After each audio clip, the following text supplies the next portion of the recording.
Welcome to the GOAT Show. Today we will be discussing how professors can better communicate with Generation Y. Our first guest today is Marshall Lamb. How are you doing? Good. How are you doing tonight?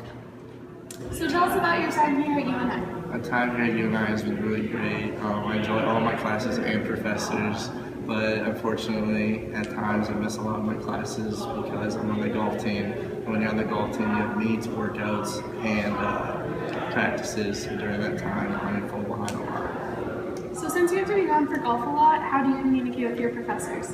When the semester starts, I give them a piece of paper that my coach gave me saying the dates that I will be gone. But sometimes not all of us travel, so the week before that we travel, I let them know. So during the time that you are gone, they email you lesson plans and notes. So that's the key thing. And also keeping up with your athletic advisors is really a big deal. 96% of Generation Y has been found to have at least one social media account. According to Millenniums in Technology, Addressing the Communication Gap in Education and Practice, written by Gibson in 2014. Do you believe professors should communicate through social media? Well, great statement, great question.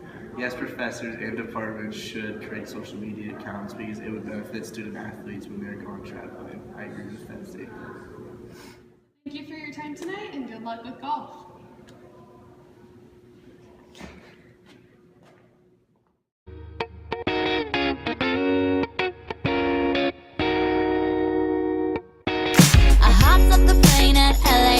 With a dream, my cardigan.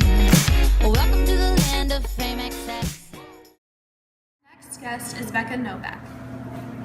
Hi. Hi, how are you? Good, how are you? Good. Is your first year at UNI going? It's going really well. I love it up here. The campus is pretty. I love school. The academics are a little hard, but the professors are very helpful. The article, Strategies for Working with Generation Y Employees by Camp in 2014 states that Generation Y feels a need to have positivity in their life 24/7. Do you like when professors communicate with you in a positive way, or do you kind of like when they criticize your work? Well, I like both.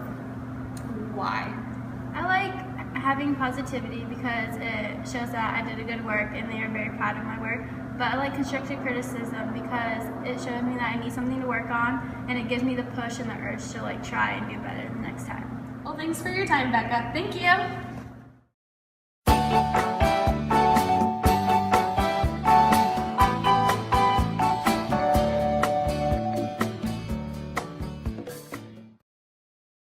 Our third guest tonight is Caitlin Christner. How are you doing tonight? I'm good. Thank you for having me on the show. Yeah.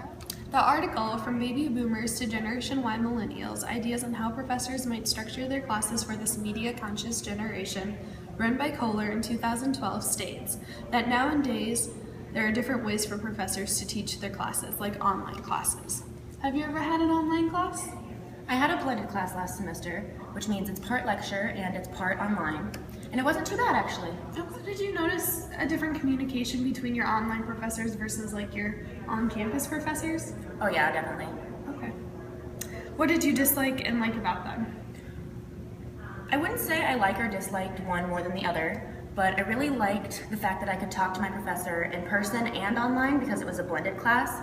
She was really good at communicating online and making it very clear what the assignment was, when it was due and stuff online because she used e-learning, and it was really, really nice. But it was also nice to be able to go in and talk to her in person if I had any other questions. So it was a good communication. Good. Thank you for sharing your insight with us. Yeah, no problem. Thanks for having me on the show. Yep. So tell us a little bit about your classes and professors at UNI. Well, my professors are really nice. They communicate with me really well. And the classes are fun and pretty good for the most part so far.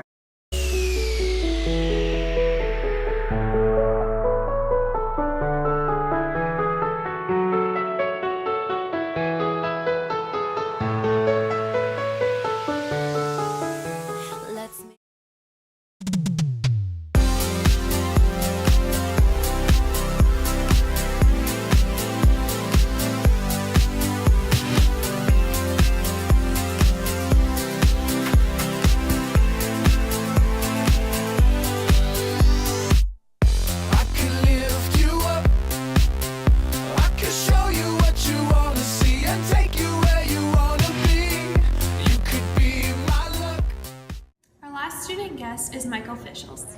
How are you doing? I'm good. Good. So I heard you live off campus. How far away is that? I live in Independence, so it's about a 40-minute drive to and from school on the days I have classes. Do you feel like communication needs to be any different with your professors because you live off campus? I don't feel like it needs to be any different. I just feel like it would help if it was a more frequent communication. What would make communication between professors and you and other Generation Y members easier? Again, I think it would just be easier if there was more frequent communication between students and professors. It would be nice if they could frequently have due dates to keep us on track with our assignments and keep us up to date with assignments and grades, because our generation really likes to know how they're doing. Completely agree. Thank you for taking time to drive here. Not a problem. Thanks for having me. Yep.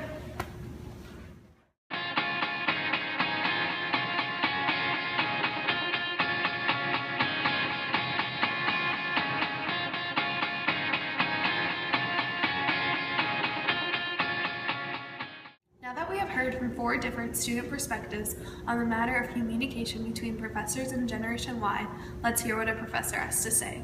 Next up is Professor Tom Hesse. Thanks for coming tonight. Not a problem. How are you? Good, how are you?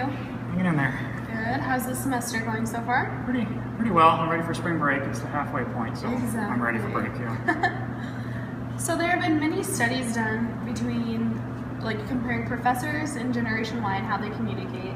And we've been interviewing a few students to get their perspective on how they think professors should communicate with students. Sure. So we're wondering how you think you best communicate with students. I just talk to them like they're adults. I mean, I don't really factor in how old they are or anything like that. I just treat them like adults because they are adults. And if necessary, I be polite but firm. That's kind of the guideline that I use in classes, but overall I tend not to have very many problems. Do you tend to email or just talk in person more? Both. Talking in person is usually more efficient because it takes forever to type up long emails, but any method of communication is fine. All right. And do you feel it's important for students to get involved on campus? Yeah, I mean, academics come first, but you have to have a life outside of the classroom too, so it's good to pick up a few activities on the side and meet some new people and develop some skills, and so yeah, it's good. All right.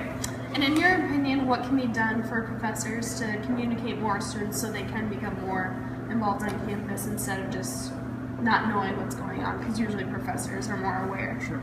Well, in my own classes, I take about the first 5 minutes of every class, and I just talk about events going on. And any given day, there's a couple dozen events, and I just try to mention a few that are of interest to students, and then I give students the opportunity to kind of have a captive audience and explain some events that are of interest to them.